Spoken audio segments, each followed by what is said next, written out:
Welcome back, guys. Welcome to ABCT by JJ. Anybody can trade. So, today's topic is very interesting, and so many of our friends and family demanded to create this topic, which is mutual fund investments. So, before that, read our disclaimer very carefully. We are not selling any tips or we are not recommending anything here. We are here to make you learn, okay, through our practical experience and demonstration. And one more thing, guys. This is our social media appearance. Okay. By my name, Jayesh Jain, and my WhatsApp number is this.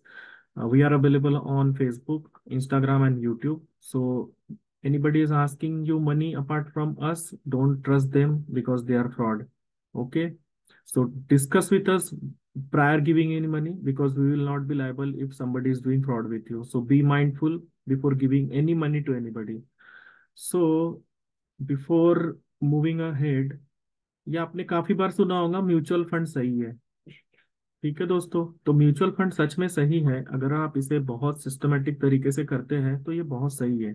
और अगर आप इसे systematic तरीके से नहीं करते हैं ना तो ये गलत भी है। ठीक है, क्योंकि बहुत सारे जॉब जाने वाले जो मेरे फ्रेंड सर्कल में दोस्त हैं, बहुत पुराना जो मेरा पूरा ग्रुप है 15 साल का इंडस्ट्री का, स्पेशली मैं उन लोगों के लिए ही बना रहा हूँ ताकि वो लोग समझे कि म्यूचुअल फंड में कंपाउंडिंग कैसे होती है, आपको किन फंड्स पे फोकस करना चाहिए और किन पे नहीं करना चाहिए। अभी क्या हो रहा है ना, बहुत सारे म्यूचुअल फंड आउट परफॉर्म कर गए। ठीक है, क्योंकि मार्केट बुल रन में था। फिर जब उन सेक्टर्स पे से फोकस हट जाता है ना तो आपके म्यूचुअल फंड्स परफॉर्म नहीं करते हैं, फिर आप फ्रस्ट्रेट होते हो कि ये क्या हो रहा है, मेरा फंड परफॉर्म क्यों नहीं कर रहा, फिर फ्रस्ट्रेशन में आप एग्जिट ले लेते हो। ठीक है, और एक दो तीन फायदे हैं इसके। ठीक है, वो भी मैं आप लोगों को एक्सप्लेन करूंगा कि क्यों करना चाहिए। जैसे किसी को अपनी ट्रेडिंग जर्नी शुरू करनी है, ठीक है, आपके पास में फंड नहीं है, आप अपनी सैलरी में से मंथली अगर 2,000 3,000 निकाल सकते हो, तो गाइस उसको निकाल करके ब्लू चिप कंपनीज में लगाइए। ठीक है, जहाँ पे गवर्नमेंट के फोकस है, like manufacturing industries, power industries, IT industry, और इसके अलावा जैसे और भी कई सेक्टर्स है जो डिमांडिंग है, जहाँ पे फोकस है इंफ्रास्ट्रक्चर वाले फंड्स, पीएसयू फंड्स, वहां पर पैसे को डालिए। ठीक है ना, ऐसा नहीं कि सस्ता कोई म्यूचुअल फंड मिल रहा है स्मॉल कैप तो हमने जा करके वहां पर बड़ी एसआईपी शुरू कर दी। और एक और पॉइंट है मेरा इसमें, काफी लोगों ने मेरे साथ में उनका म्यूचुअल फंड पोर्टफोलियो शेयर किया, हमने उनको रिस्ट्रक्चरिंग भी सजेस्ट की। वो लोग क्या कर रहे हैं, उनके पास महीने के 10,000 बच रहे हैं तो वो लोग क्या कर रहे हैं, एक एक हजार के 10 एसआईपी डाल दे रहे हैं। ये कोई स्मार्टनेस नहीं हुई डियर फ्रेंड्स, ये बिल्कुल स्मार्टनेस नहीं है, ये बेवकूफ़ी है।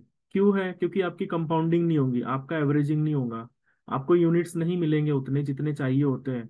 और जब आप म्यूचुअल फंड लेते हो तो उसे लेने के लिए भी आपको चार्जेस लगते हैं, जब आप एग्जिट करते हो तो आपको एग्जिट लोड भी लगता है। उसके अलावा जो मेंटेनेंस चार्जेस होते हैं, allocation charges, mutual fund handling charges, वो जो फंड हाउस होता है, फॉर एग्जांपल अगर आप आदित्य बिरला से ले रहे हैं या आप मिरा एसेट से ले रहे हैं, तो वो लोग इसको हैंडलिंग चार्जेस भी लेते हैं, कुछ छोटा मोटा अमाउंट कटता है। तो आप 10 एसआईपी करोगे तो आपके उतने ज्यादा चार्जेस जाएंगे। पहला पॉइंट ये नुकसान है। दूसरा पॉइंट, आपकी एवरेजिंग नहीं होगी अच्छी। तीसरा पॉइंट, कंपाउंडिंग नहीं होगी अच्छी। और आप अगर साल भर में 10 फंड में, फॉर एग्जाम्पल 10 फंड में 1,000 1,000 रुपए डालते हैं, तो आप सिर्फ 10,000 रुपए डाल रहे हो उसमें, फिर आप रिटर्न की एक्सपेक्टेशन रखते हैं कि वो डबल हो जाए। वो डबल नहीं होगा ना फ्रेंड्स, वो डबल कैसे होगा। या उसमें आपको 20-25% का भी रिटर्न मिलेगा ना तो वो 2,500 रुपये दिखेगा, फिर आप बोलोगे यार ये म्यूचुअल फंड मुझे पैसे ही नहीं दे रहा है, ये क्या हो रहा है मेरे साथ में। तो बी माइंडफुल, बी माइंडफुल। भले 3 फंड में इन्वेस्ट करो, ओके, बट ठीक अमाउंट इन्वेस्ट करो, लाइक 3,000 4,000 और 5,000 इस तरीके का। ठीक है, ताकि आप साल के एंड में कुछ एक अच्छा अमाउंट उसमें डाल पाओ, उसमें अच्छी एवरेजिंग हो, आपको यूनिट ज्यादा मिले, और फिर आप उसका एडवांटेज उठा पाओ।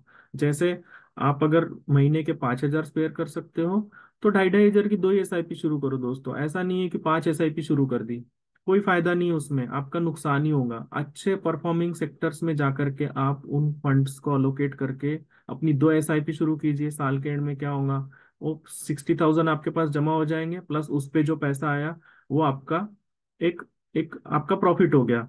तो अगर आपको एक साल में विड्रॉ करना है तो आप कर सकते हो, आपका लॉन्ग टर्म का गोल है तो आप 2 इयर्स 3 इयर्स 5 इयर्स तक भी रख सकते हो। ठीक है, बट जिनके पास ट्रेडिंग के लिए कैपिटल नहीं है, वो क्या कर सकते हैं, उसमें अगर डिसेंट प्रॉफिट हो रहा है तो उसे एग्जिट कर सकते हैं। जो प्रॉफिट का पैसा है उसे अपने डीमैट में ले लीजिए एज ए प्रैक्टिस ट्रेड के लिए, और जो बचा हुआ पैसा है ना उससे फिर से आप म्यूचुअल फंड शुरू कर दीजिए। मैं एक तरीका बता रहा हूँ, जिनके पास में कैपिटल नहीं है वो कैसे डेवलप कर सकते हैं। हाँ, और जिनके पास में कैपिटल ऑलरेडी है बट उनको इन्वेस्टेड रहना है, तो they can think about like if they thought कि I want to be invested for 3 years और 5 इयर्स और 10 इयर्स, तो कंटिन्यू दैट। बट लेके सो नहीं जाना है दोस्तों, अपने फंड्स को रिव्यू करते रहना है कि ईयरली वो कैसे परफॉर्म कर रहे हैं, उनमें जो स्टॉक्स है वो कैसे परफॉर्म कर रहे हैं। क्योंकि म्यूचुअल फंड खुद नहीं चलता है। अगर आप आईटी सेक्टर का म्यूचुअल फंड लेते हैं तो जितनी आईटी कंपनीज है वो कैसे परफॉर्म कर रही है उसके बिहाफ में वो म्यूचुअल फंड चलता है। जादू से नहीं चलेगा वो। अगर आप इंफ्रास्ट्रक्चर का फंड लेते हैं तो वो इंफ्रास्ट्रक्चर की जो कंपनीज है वो परफॉर्म करेगी तो आपका म्यूचुअल फंड परफॉर्म करेगा। तो ये मिथ में मत रहना कि इसका फंड था वो बहुत अच्छा परफॉर्म किया या उसका फंड था वो बहुत अच्छा परफॉर्म किया। परफॉर्म स्टॉक्स करते हैं, रिटर्न आपको मिलता है।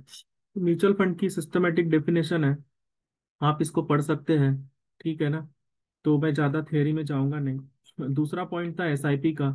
एसआईपी सभी को पता है, सिप करो, एसआईपी करो, इन्वेस्ट करो। तो मैंने अभी आप लोगों को बताया कि एसआईपी कैसे करनी है सिस्टमेटिकली, ठीक है ना। 10 फंड में नहीं करनी है। तो आप लोगों को अच्छा कंपाउंडिंग होगा, अच्छा एवरेजिंग होगा, और जब आपका सेक्टर परफॉर्म करेगा ना तो आपका पैसा अच्छा बनेगा। ठीक है। तो मैं कुछ एक म्यूचुअल फंड्स है जो मुझे ठीक लगे मैं आपके साथ में शेयर करना चाहता हूँ। It's not a recommendation you should jump in this mutual funds. Okay, आप अपना रिसर्च करके भी कर सकते हो, वो मैं आपको मेरे प्लेटफॉर्म पे दिखाऊंगा आप कैसे कर सकते हो। ठीक है ना। अब जैसे यहाँ पर सारा पीएसयू पे फोकस है गवर्नमेंट का, तो यहाँ पर क्या हो रहा है ना, इसकी एनएवी भी अच्छी है, 34 रुपीज। आप 100 रुपए से भी शुरू कर सकते हो। ठीक है, इसके रिटर्न देखिए 1 ईयर के 93 है। कैन यू बिलीव 93, और 3 इयर्स के रिटर्न 45% है। तो मेरा ऐसा अजम्पशन है, अगर ये फंड परफॉर्म नहीं भी किया तो गिरी से गिरी हालत में आपको 20-25% का रिटर्न तो देके जाएगा अगले 3 साल में। और ये आउट परफॉर्म करता है तो हो सकता है आपको 40-45% मिले। अपनी एक्सपेक्टेशन हमेशा लो रखिए तो हर्ट नहीं होगा। ठीक है ना।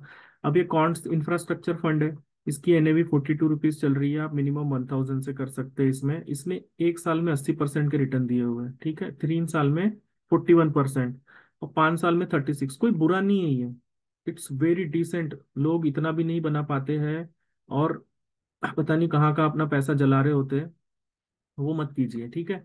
और मेरा फोकस अभी एचडीएफसी डिफेंस फंड पर है, ये अभी अभी आया है, इसकी एनएवी काफी कम है। ठीक है। तो गवर्नमेंट का फोकस देखिए अब डिफेंस पे, कितने बड़े बड़े ऑर्डर्स आ रहे हैं, तो आप सारी डिफेंस कंपनियों में तो इन्वेस्ट नहीं कर पाएंगे, तो इन्होंने खुद से एक बास्केट बनाया है, जो सारी बेस्ट डिफेंस कंपनियां उनको इन्होंने इनकॉर्पोरेट किया है। तो जब डिफेंस चलेगा ना तो ये आपको इन्हीं की तरह अच्छे रिटर्न्स दे सकता है जैसे मैं यहाँ पर बता रहा हूँ। ठीक है।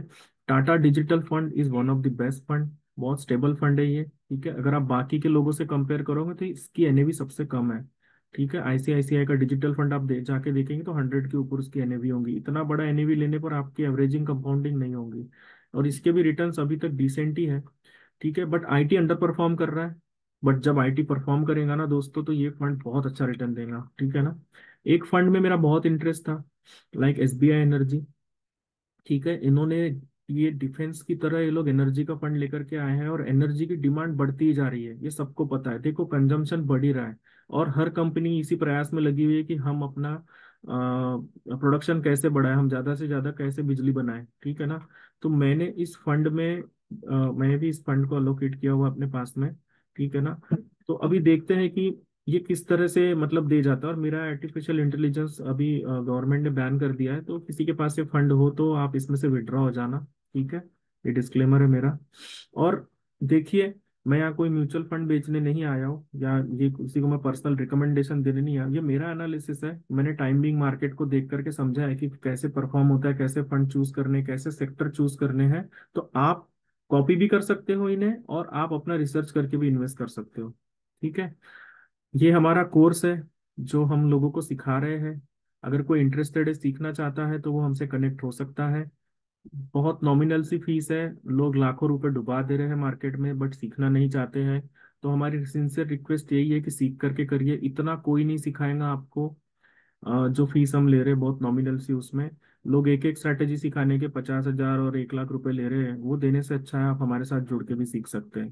ठीक है, अब मैं अपना इंटरफेस शेयर करता हूँ आप लोगों के साथ में, जिसमें ये मेरा मेरा एसेट का इंटरफेस है। ठीक है, अगर किसी के पास डीमैट अकाउंट नहीं है तो वो हमारी लिंक से ओपन कर सकता है। आपको क्या करना है, आपको अपनी नीड के हिसाब से यहाँ पर म्यूचुअल फंड सर्च करना है, ठीक है। जैसे अभी मुझे यहाँ पे ऑप्शंस दिए, इक्विटी, डेब्ट, हाइब्रिड, ईएलएसएस, काफी सारे होते हैं। टैक्स सेवर फंड्स भी होते हैं, जिन लोगों को टैक्स सेविंग करनी है वो टैक्स सेवर फंड में जा सकते हैं।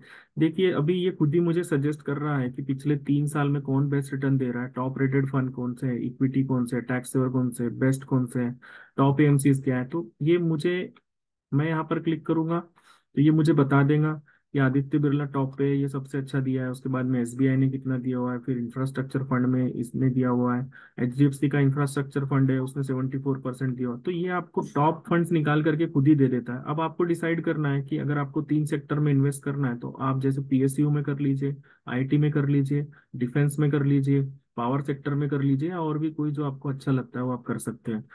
तो बहुत इजी है दोस्तों, कॉम्प्लिकेटेड ना करें, ठीक है ना, सॉर्टेड रहिए और सिस्टमेटिकली इन्वेस्ट करके आगे बढ़िए।